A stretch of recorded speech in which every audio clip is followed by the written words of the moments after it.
Good morning, and welcome to today's Maternal Health Community Conversation, presented by the American Heart Association and the Go Red for Women movement, and sponsored locally by Johns Hopkins Medicine.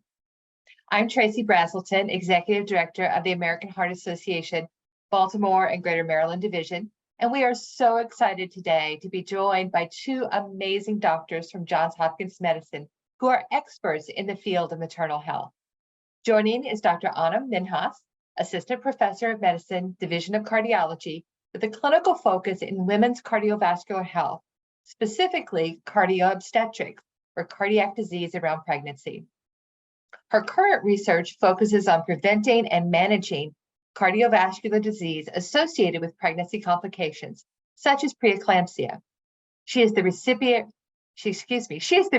of several grants and has co-authored multiple publications and book chapters in women's cardiovascular health, including research published in the Journal of the American Heart Association, showing the link between the Mediterranean diet and better pregnancy outcomes, including reducing the risk of preeclampsia in women of color.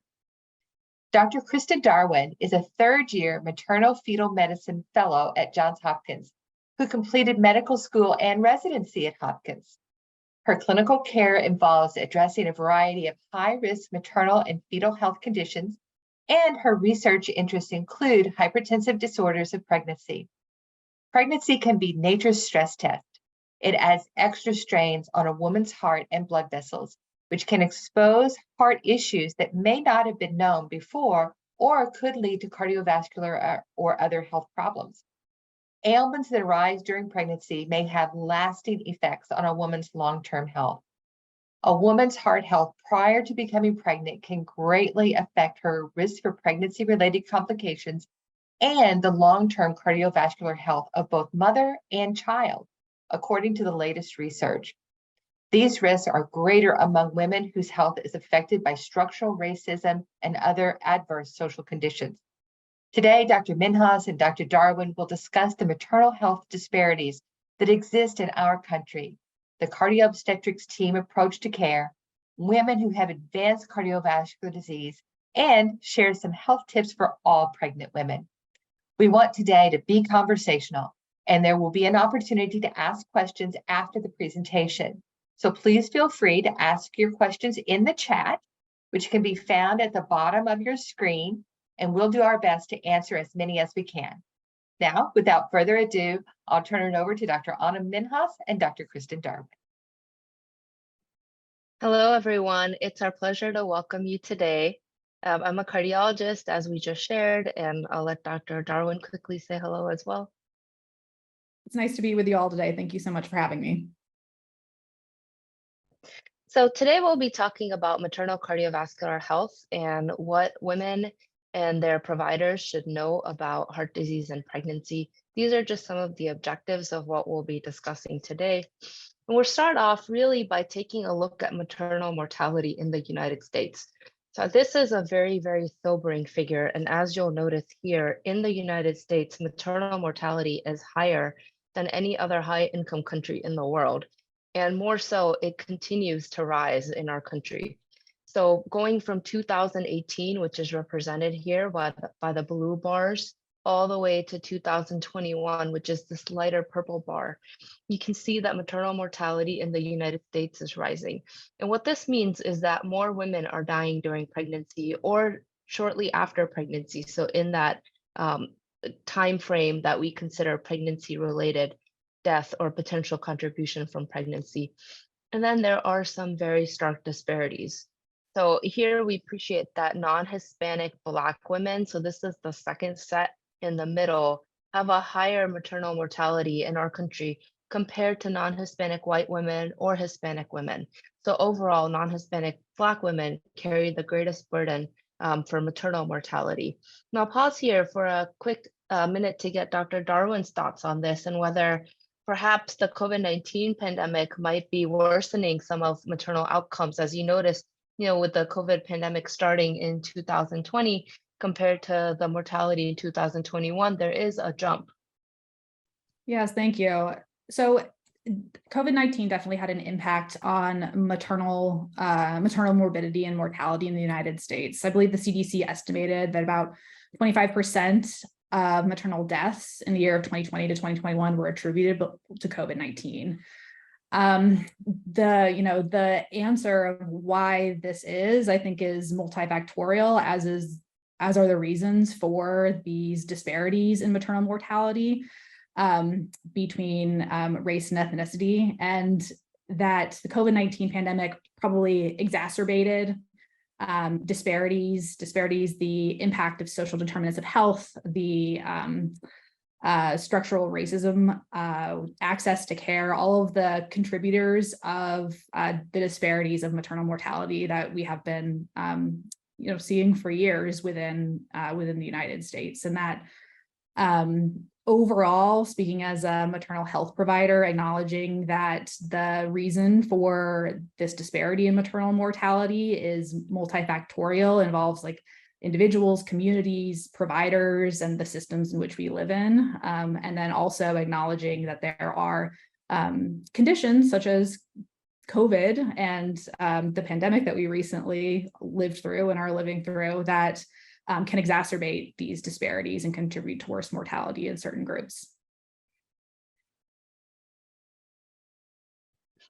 And more so, since we're discussing cardiovascular disease, it's also imperative to realize that cardiovascular disease is actually a leading cause of maternal mortality in the US. So if you notice here, these are the causes of pregnancy-related death in the US between 2011 to 2016. And hypertensive disorders of pregnancy, cerebrovascular accident or stroke, cardiomyopathy, other non-cardiovascular conditions, other cardiovascular conditions altogether make up at least a quarter and even more of pregnancy-related deaths in this country. And why might that be? So there are significant changes that occur during pregnancy.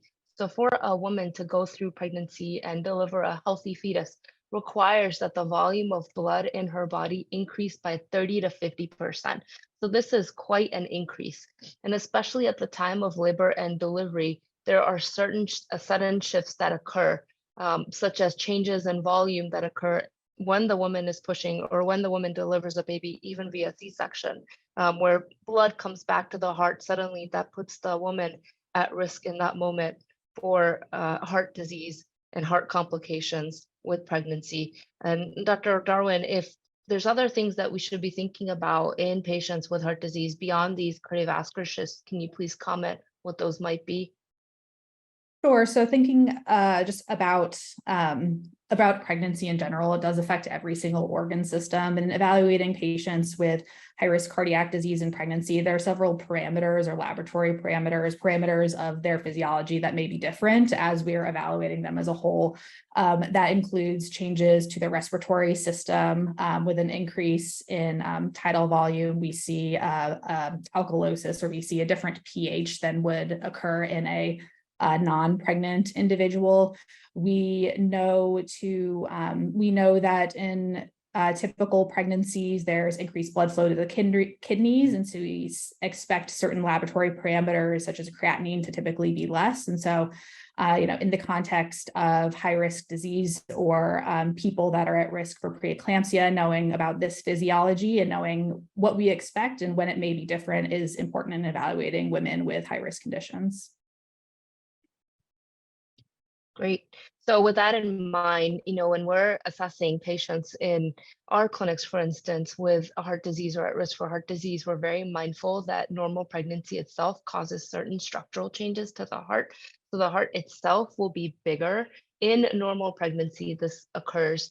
And we're limited in the tests that we can do in our pregnant patients. So for instance, certain imaging things that we do might have more risk for the baby, whether it's radiation risk or potentially risk of contrast, whereas certain tests like echocardiogram or ultrasound are safe during pregnancy and are not known to cause any kind of risk to the mother or the baby. And that's why I bring this up, because it's important, I think, for our patients and for providers to be aware that the heart itself will change during pregnancy, but there are still tests that we can perform safely to look at cardiac function in pregnancy. And then additionally, when we're assessing our patients with heart disease, we're mindful of the different tests that we can do, such as biomarkers, and what that might do in pregnancy. So for instance, NT-proBNP is a marker that suggests stress to the heart, so amount of stretch that's occurring in the heart, and it can be used to predict heart failure. So previously, it was not known how NT-proBNP, for instance, might change in pregnancy. And we've looked at this and determined that in pregnant women, biomarkers such as NT-proBNP actually do not become abnormal. So they remain within the range for what can be expected in non-pregnant individuals.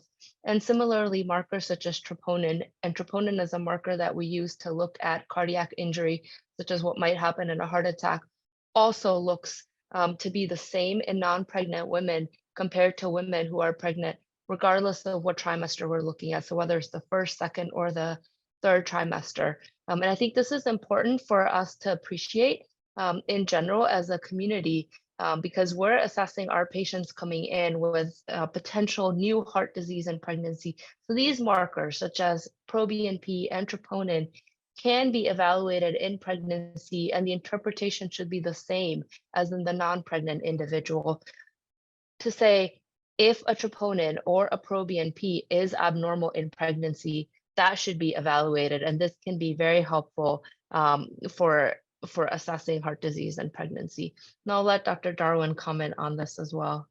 Yes, proBNP and troponin are labs that we order during pregnancy when indicated, and often for patients with history of cardiac disease, order baseline proBNPs to know if there are fluctuations in proBNP or if they're developing symptoms of worsening cardiac disease or heart failure, what their baseline was, which is helpful for us as well. Great. So cardiovascular disease in pregnancy can be of very different forms. So congenital heart disease or acquired cardiac conditions might be heart conditions that are present before the woman becomes pregnant. So these would be things like simple congenital heart disease, like a shunt in the heart, a hole in the heart, to put it even more simply, or things like heart failure, high blood pressure, coronary artery disease, valvular heart disease. So these are conditions that an individual might have before becoming pregnant, whereas other conditions such as adverse pregnancy outcomes might be precipitated by the pregnancy itself. And really the placenta might be crucial in how these conditions develop. So these would be things like preeclampsia, gestational diabetes, preterm birth, and then other forms of pregnancy-associated heart disease that again might be precipitated in the state of pregnancy, such as peripartum cardiomyopathy or heart failure that develops either during pregnancy or in the first 5 months after pregnancy, or arrhythmia. So frequently women will have an increase in arrhythmias or irregular heart rhythms that can occur in pregnancy. So these are sort of the large buckets of the heart disease that might be present in pregnancy.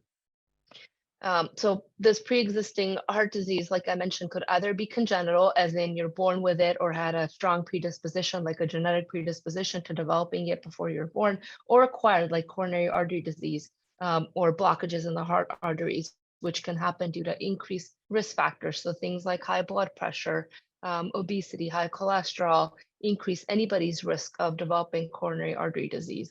And similar to the non-pregnant individual, pregnant people can also present with pre-existing coronary artery disease along with these other conditions. There are multiple risk estimators that can be used. So let's say a woman is interested in becoming pregnant and she comes to her obstetrician or her cardiologist and says, I know that I have heart disease. What is my risk during pregnancy? And this, for example, is the modified WHO estimator for risk. And you can see that there are 4 different classes, so classes of risk. And for some individuals, pregnancy might in fact be contraindicated, which means that it is not recommended for that individual to become pregnant because their heart condition is felt to be at prohibitively high risk. So that would be things like pulmonary hypertension is a condition in which generally pregnancy is not advised.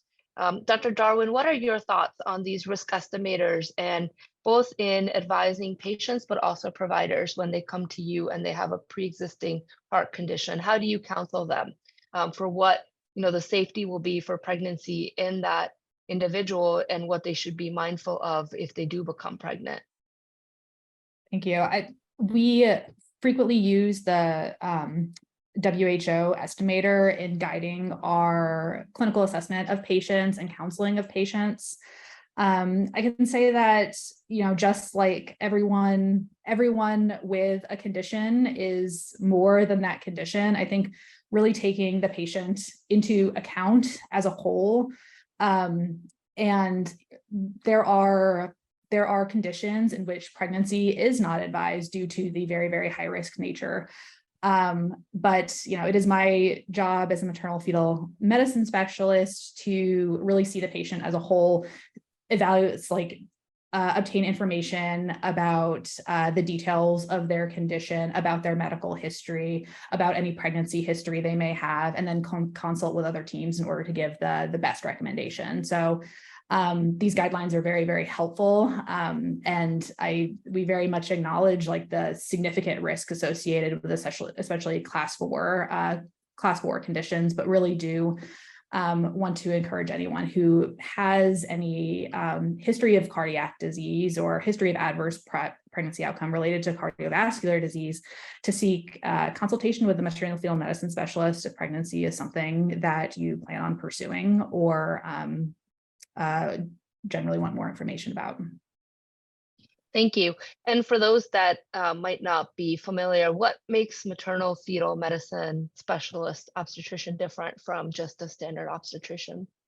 Great question. So maternal fetal medicine specialists do additional training in high-risk conditions related to pregnancy. This can include maternal cardiovascular disorders, congenital heart disease, can include really, anything under the sun other than a routine pregnancy. It can include endocrine disorders, such as diabetes, can include, I think it's already said, autoimmune disorders, can include a variety of other conditions that may affect the health of the mom during pregnancy, and especially with all of the physiological changes that we already discussed and more that I didn't discuss, there can be significant changes to the way in which someone's condition affects them, their health, and the health of the pregnancy. So if anyone has any high-risk disease in general, maternal fetal medicine specialist would be someone to potentially see before pregnancy, at least see once during pregnancy, for recommendations in managing that condition. We also specialize in fetal surveillance and high-risk fetal conditions as well.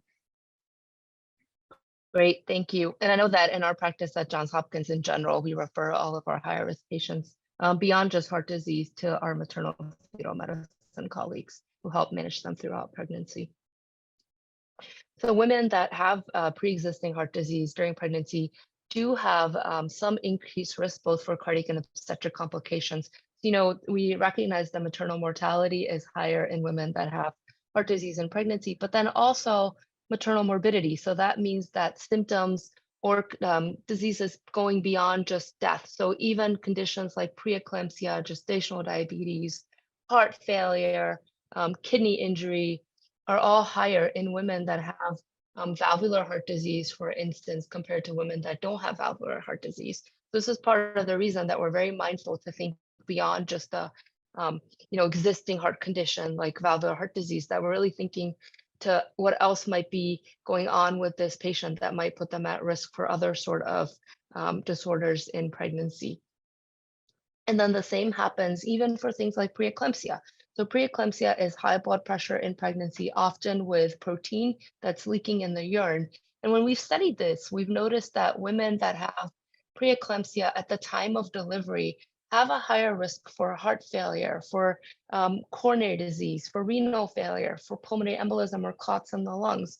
And these differences are present regardless of the race of the patient. So, whether the patient was white, Black, Hispanic, Asian, self-identified in the study, we noticed that women that had, or individuals that had preeclampsia at the time of delivery had greater cardiac complications compared to individuals that did not have preeclampsia.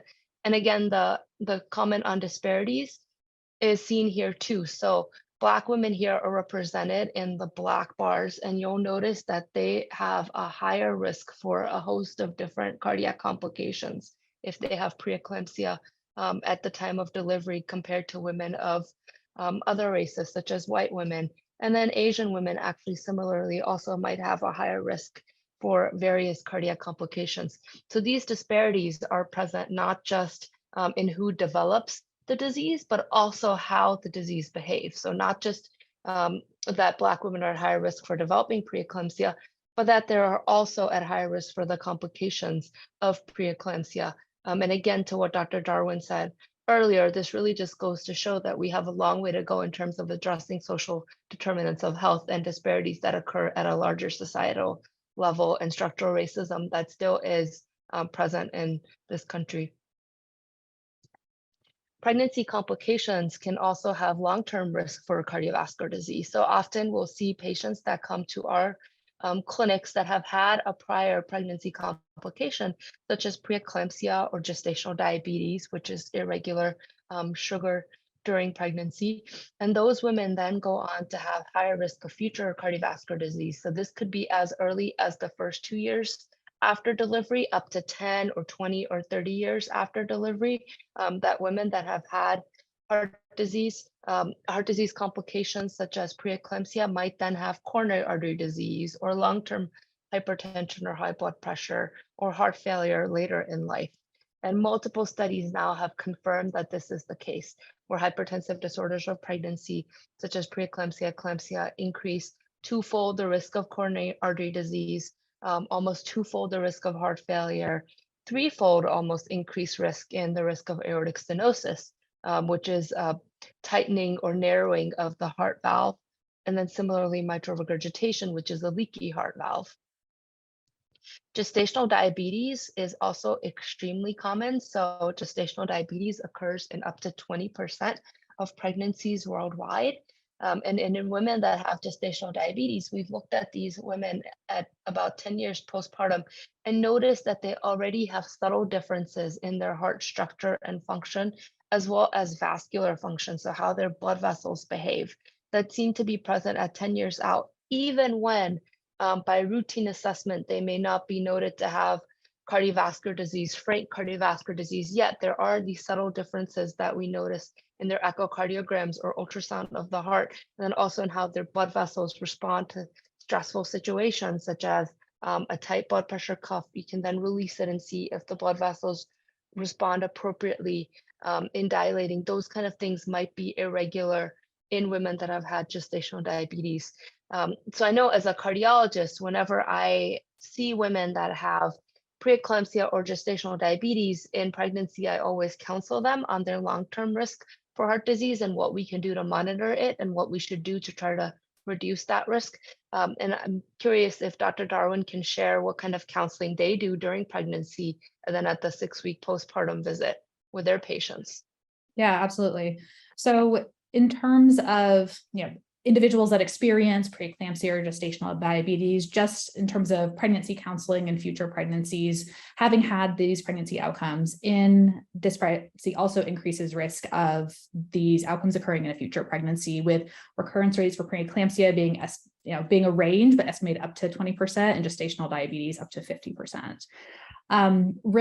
So many reproductive age people don't interact much with the healthcare system prior to pregnancy. And so for people that are within our healthcare system that develop any of these pregnancy outcomes, one thing that we can do for our patient, in addition to getting them through their pregnancy as healthfully as possible and managing these conditions, is to encourage them to seek medical care, to have routine primary care after pregnancy. If they develop, if there's concern for hypertension or any sort of structural disease, to follow with a cardiologist or any specialist that could also help them optimize their health in the future to hopefully mitigate risks of long-term cardiovascular disease in that population. Great. Thank you for sharing that. So, ultimately the question is always, what can we do to prevent cardiovascular disease and its complications? And I bring your attention to the American Heart Association Life's Essential 8. So these are 8 key markers that should be addressed in all adults for optimal cardiovascular health, but certainly during pregnancy. And these are things like diet, so following a healthy diet. And among the dietary plans, we are asked this very frequently. In general, we recommend increasing your intake of fruits and vegetables and healthy proteins in all people as markers of a healthy diet, and then briefly I'll share a little bit about the Mediterranean diet. Things like exercise. So all adults, including pregnant women, should be aiming for 150 minutes of moderate level exercise per week. And this could even be things like walking. This doesn't necessarily need to be very vigorous exercise. Even walking will suffice. Glucose control, so making sure that blood sugar is at an appropriate optimal level. Body weight. So in a perfect setting, body weight prior to pregnancy should be at a BMI or body mass index of less than 25 for the best outcomes for the mother and the baby. Cholesterol, so lipids should be at an optimal level, blood pressure control. And this is especially important for women that might have pre-existing high blood pressure, so chronic high blood pressure prior to pregnancy.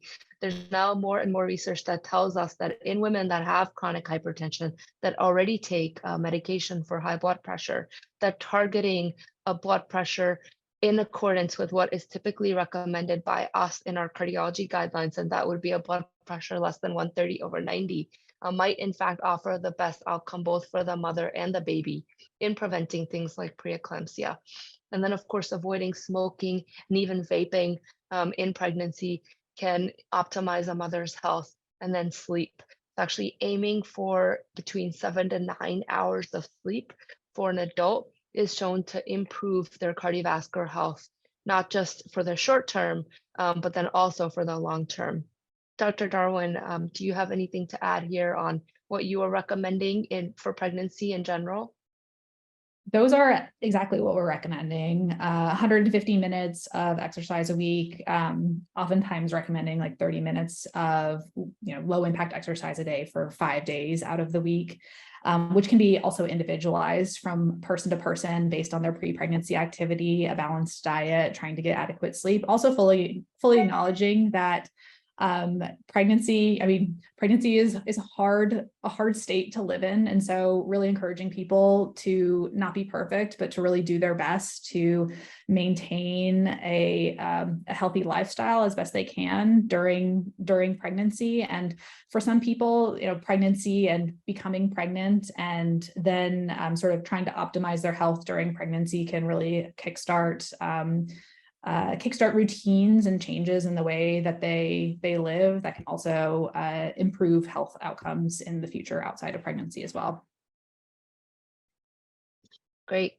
These things that we mentioned have actually been studied in research. So for instance, research has showed us that if you aim for moderate exercise, as Dr. Darwin was recommending, that you might have a 40% reduction in complications such as preeclampsia. And then similarly, healthy diet and perhaps increasing calcium intake might offer some benefit. And then aspirin. So if an obstetrician recommends aspirin for a woman who's felt at high risk for preeclampsia, that can actually lower that patient's risk by about 60% in preterm preeclampsia. And then we've looked at diet as well. So what kind of diet should pregnant women be following? So perhaps following something like a Mediterranean style diet may lower the risk of preeclampsia. So we did this study looking at about 8,000 women who were pregnant and looking at their adherence to a Mediterranean style diet. So if you were more likely to adhere to a Mediterranean style diet, you got a higher score. So the 40 represents the greatest adherence to a Mediterranean style diet. And then risk here is along this y-axis. So this figure is really just highlighting that as adherence to Mediterranean style diet increases, so if you're more likely to follow a Mediterranean style diet, that you might lower your risk of preeclampsia. And this is a simple initiative in that it doesn't require any medication. This is really just focused on increasing leafy green vegetables, increasing fruit intake, increasing healthy fats, and that such as salmon or other fish. So fish is a big part of the Mediterranean diet, or healthy fats such as avocados, for instance, can really perhaps lower risk of preeclampsia. And as far as we know, we do not have any downside to following a healthy diet, such as the Mediterranean style diet. So in general, our recommendation as cardiologists for any adult is to follow a healthy diet, but certainly during pregnancy. Dr. Darwin, is there any specific diet that you recommend for people when they're pregnant? I think if people if people are able to adhere to a Mediterranean style diet, especially given these results, that is wonderful. Generally recommending that people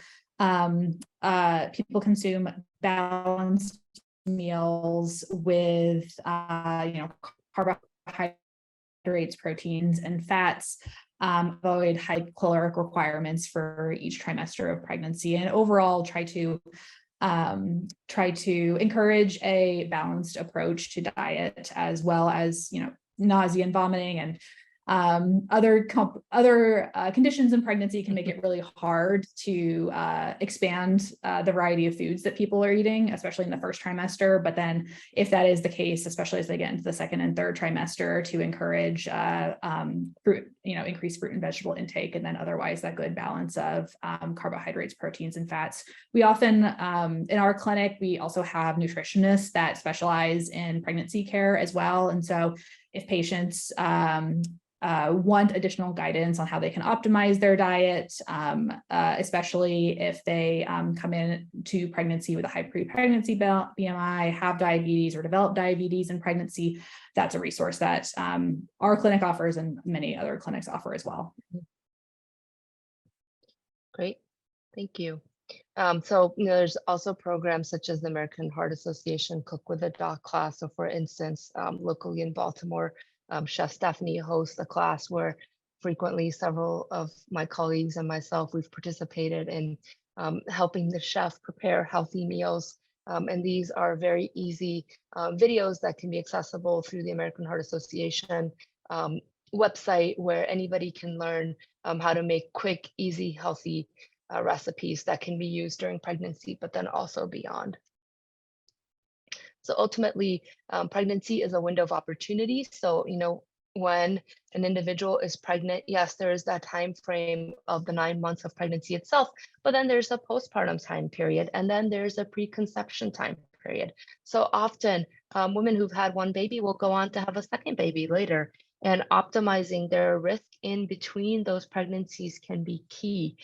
Dr. Darwin, what kind of things do you consider when you are looking at women when they come in to see you for a preconception visit or a visit to discuss their risk for a future pregnancy? And I know that colleagues in internal medicine at Hopkins have developed these sort of things, such as a preconception care checklist that really anybody could use. Certainly patients can look at it themselves, but then also providers could access things like this to look at the risk for a future pregnancy in a given patient. That's a great question. So really trying to get to know the patient as a whole as best we can during the consultative visit by what's important for us to have during a visit, or what's very helpful for us to have, in addition to hearing from the patient about their past experiences with their health and the conditions that they currently have, is seeing information about any prior medical consultations, procedures, laboratory values. If they have a prior pregnancy, having information about the circumstances of their delivery, any complications that they developed really during pregnancy is also so helpful for us in order to kind of risk stratify, to provide appropriate counseling for the patient, to give anticipatory guidance about what may happen during pregnancy, or what we would recommend for management during pregnancy. For example, if someone has a history of preeclampsia, reviewing the gestational age at which it developed, the type of delivery that they had, whether they had any risk factors prior to their pregnancy. And then in subsequent pregnancies, we're often recommending, frequent blood pressure monitoring, recommending consultation again with maternal fetal medicine specialists, recommending aspirin prophylaxis, and then also discussing other healthy habits or that patients can initiate or continue throughout their pregnancy that may reduce the risk of that adverse pregnancy outcome. Great. So ultimately, pregnancy, especially in women with pre-existing heart disease or at risk for heart disease, or those developing heart disease during pregnancy or adverse pregnancy outcomes, is a multidisciplinary team effort. So for instance, this is just included a picture of our Cardio-obstetrics clinic at Hopkins, where we're sitting down directly with our maternal fetal medicine colleagues and discussing every patient as they come in for their clinic visit. We see them at the same time so that we are all in agreement with what the best plan would be for that given patient. And multiple leading societies now, such as the American College of Cardiology and the American Heart Association, are starting to publish statements highlighting the importance of having a pregnancy heart team, at the crux of which would be a cardiologist and a maternal fetal medicine provider for our cardiac patients. But then also, we're working with primary care physicians, anesthesiologists, or nursing colleagues, pharmacists, social workers, cardiac surgeons, depending on exactly what's happening with a given patient. So the cardio-obstetrics team approach to managing patients, I think, is key in improving outcomes and ensuring that our pregnant patients have the best outcomes if they have heart disease, especially if they have significant heart disease in pregnancy. And in fact, we feel so strongly about this that we've actually outlined curriculum, so how future doctors could potentially train to be able to take care of patients that have heart disease during pregnancy. So this is just an outline for what a potential cardiology trainee could do to become a specialist or an expert in cardio-obstetrics. But similarly, maternal fetal medicine is developing their own recommendations for how providers can train to provide the best possible care for their patients who might have heart disease. So I'll conclude with that, and I'll let Dr. Darwin share any final thoughts on cardio-obstetrics team approach to patient care, and then we'll open for questions. Thank you. I feel so fortunate that we have the availability of our cardio-obstetrics team and this approach towards patient care within our system. We have a clinic that occurs once monthly where we have both high-risk obstetricians or maternal fetal medicine colleagues, and then cardiologists in clinic together, seeing patients in sequence. And I think that really gives us opportunity to be on the same page and with patients, develop comprehensive care plans, expedite care for patients in terms of obtaining imaging studies that they need, or labs that they need, and then helping us learn from each other and really sharing our expertise. So it also helps us just all become better doctors as we both learn from patients, because every patient is different. Every patient has a unique set of circumstances and a unique physiology that we have to consider, and then learning from each other is a really wonderful part. And then we have also the benefit of other subspecialty teams within our hospital, and are very fortunate that we have so many people within our system that are so dedicated to maternal cardiac care and improving outcomes of pregnant people.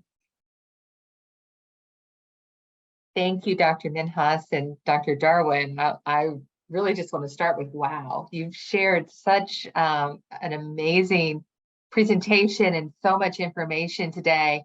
I feel like I might want to go back and listen to this recording again. And I know at least one person I want to share it with. And so the good news is we have recorded today's presentation, and it will be available after the presentation today, so that we can watch again, or we can share it with others who we think might find some valuable information. We've gotten a few questions that I want to pose to you, so I'll open this up to either of you. One of our listeners has asked, if I have a heart condition, how might my prenatal appointment be different than usual? That is a great question.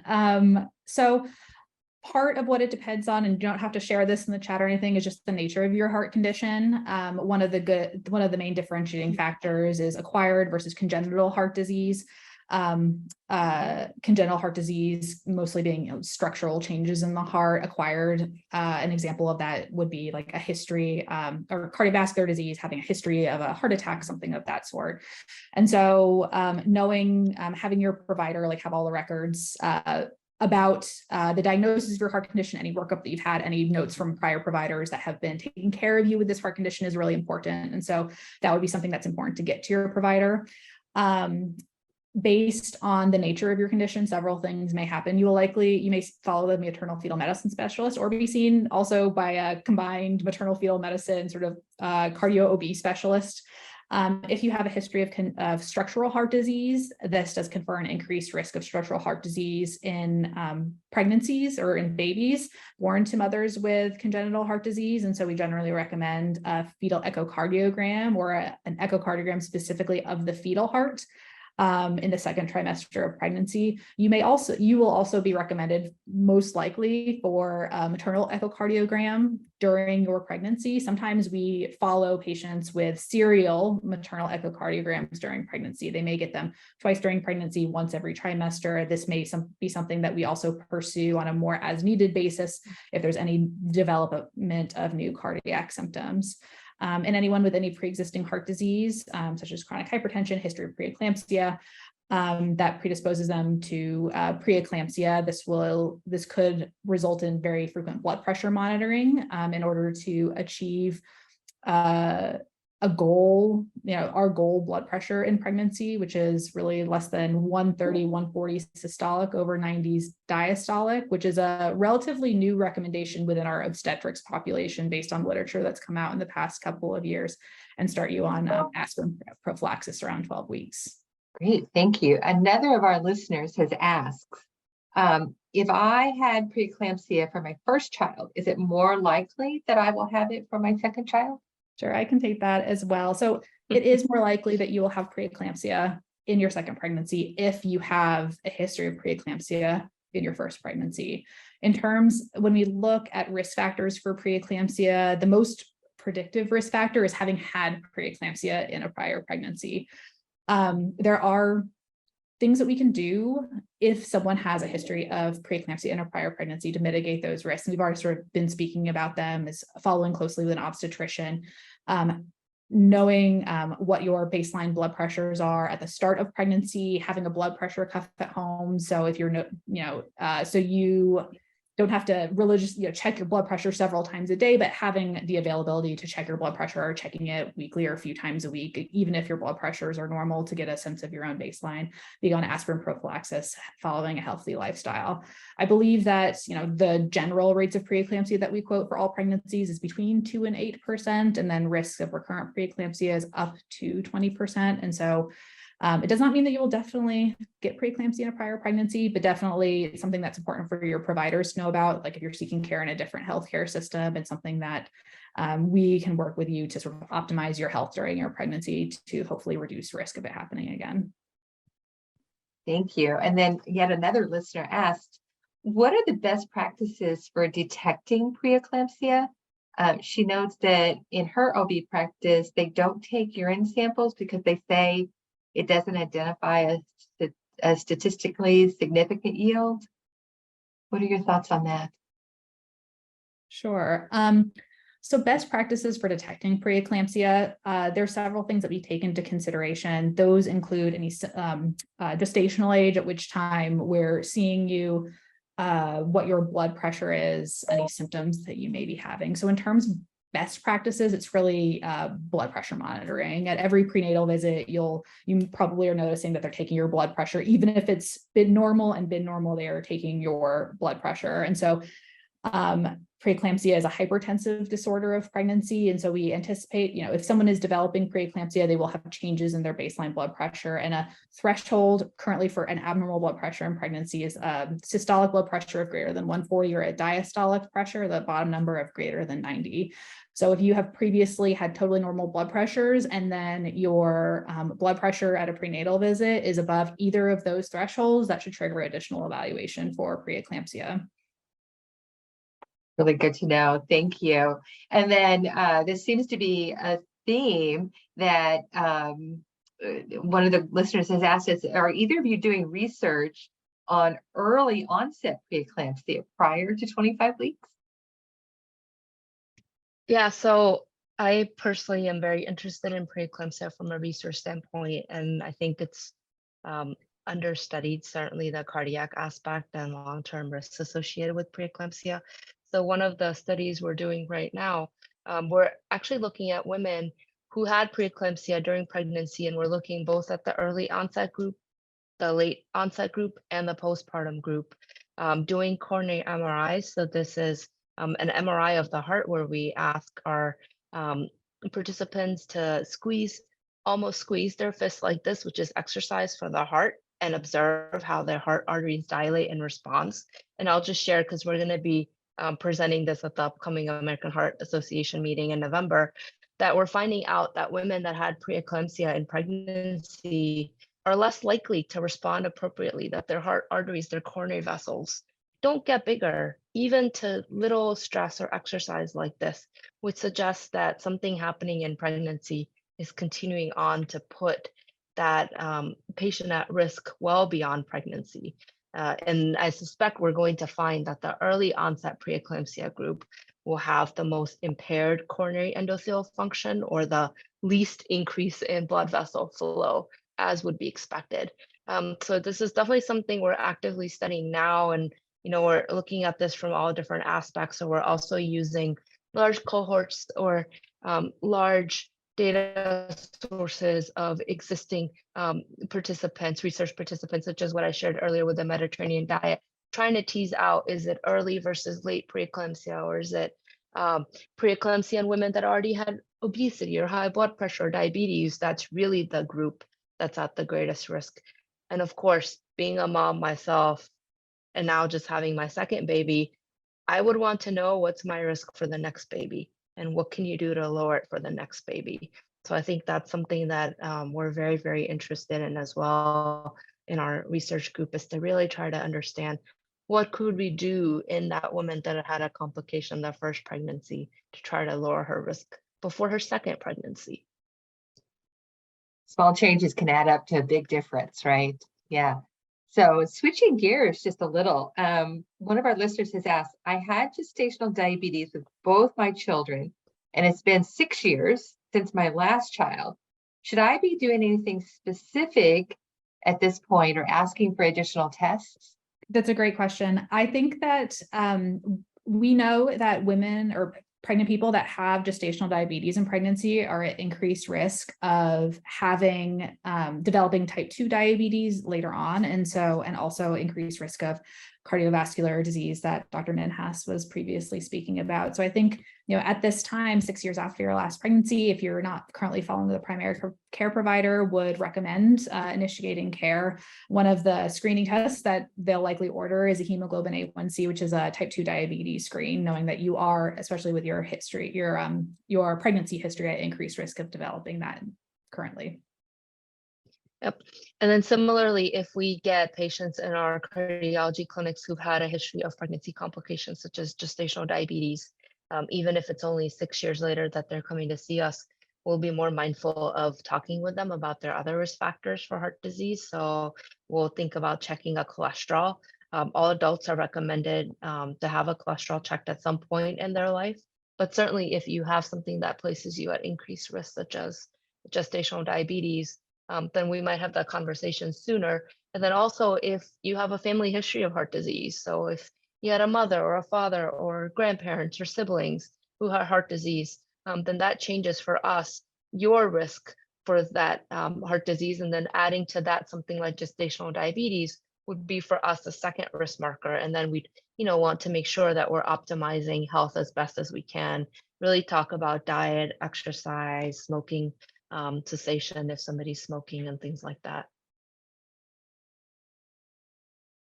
Thank you. I think one final question before we'll have maybe some closing remarks. The listener has asked, can a pregnancy cause a mother to have lasting heart disease that persists even after delivery?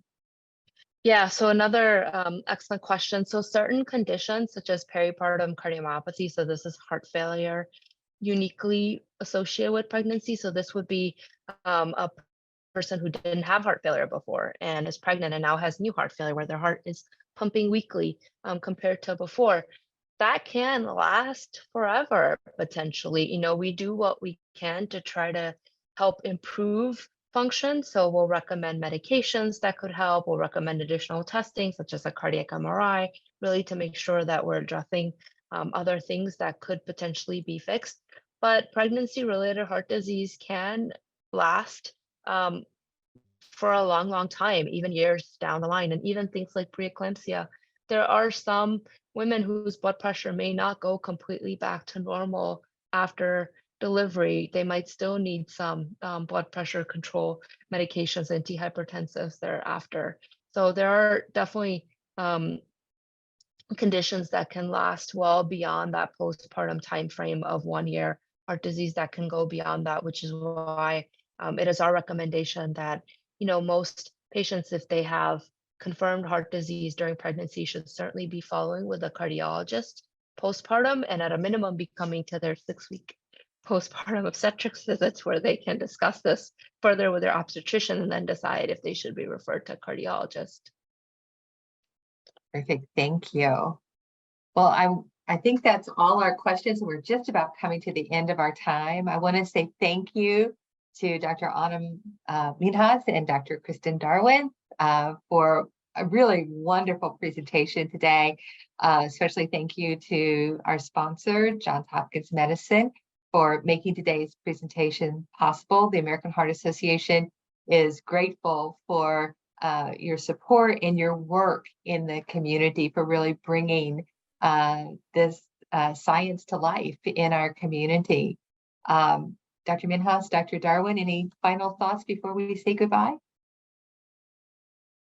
No, it's just a pleasure to be able to talk to all of you. And if you ever have questions, please feel free to find us and ask them. And yeah, if there's any clinical things that come up, I'm sure there's going to be contact available where you can try to get in touch with us through the American Heart Association or Johns Hopkins. Perfect, thank you. Dr. Darwin? Thank you. It was just a real pleasure speaking with everybody today. Thank you for the excellent questions, and thank you for having us have the opportunity to come and speak about our interests and our work. And hopefully this is something that was helpful to the participants who are here. Thank you both very much. And thank you to our listeners and their terrific questions today. Again, we're grateful to both of you and to Johns Hopkins Medicine for today's presentation. Thank you.